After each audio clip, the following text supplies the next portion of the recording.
byabishojo by'imbabazi zawe bya kiganza cyawe gikiza kinkozeho nzazamuke umwanzi Satani ahora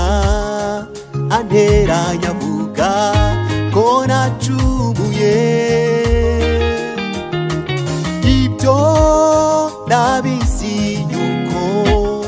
nacumuye ariko naracukuwe umwanzi Satani ahora anteranya avuga ko nacumuye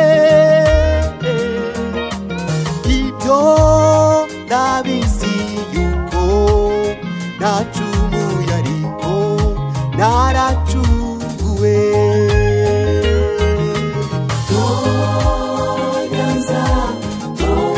tonyanza byabishojo by'imbabazi zawe bya kiganza cyawe gikiza kinkozeho nzazamuke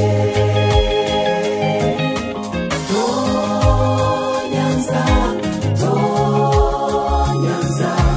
byabishojo by'imbabazi zawe bya kiganza cyawe gikiza kinkozeho nzazamuke